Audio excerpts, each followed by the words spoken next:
l'échelle mondiale, les écosystèmes coralliens représentent moins de 1% des fonds sous-marins. Pour autant, ils sont fondamentaux pour toute une biodiversité que l'on peut estimer à plus de 2 millions d'espèces qui vivent dans, sur ou autour des récifs.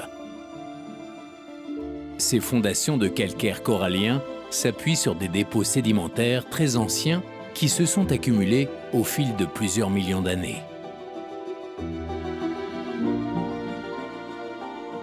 Si on considère que dans le monde, 20% des récifs coralliens ont été détruits, la très large majorité des récifs polynésiens, elle, n'est pas en situation de danger, même si elle n'en reste pas moins menacée par le réchauffement climatique et l'activité humaine.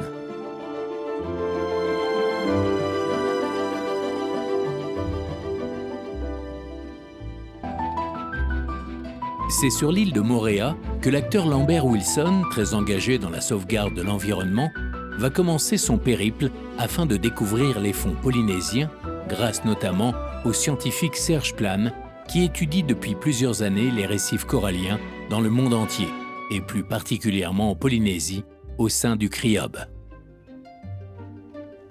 Ah bah en tout cas, c'est comme un jardin, c'est incroyable, c'est comme un jardin enchanté.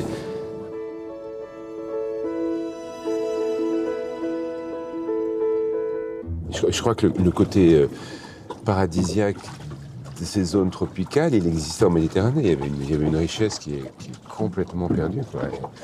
Et quand elle est là, c'est incroyable, c'est joyeux, quoi. C'est vraiment beau. J'aimerais bien vous poser une question. Alors, ce que vous faites, c'est génial, etc. Mais est-ce qu'au fond de vous-même, à l'âge que vous avez, vous pensez qu'on va y arriver? Il faut commencer à changer nos habitudes maintenant. Il ne faut pas attendre que ce soit trop tard.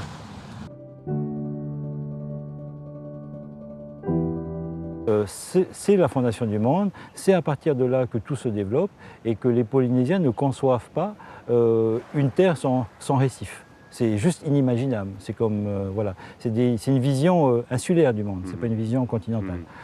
Et on doit se focaliser sur l'évolution de maintenant et sur finalement la transformation que l'on fait subir, nous, à ces écosystèmes.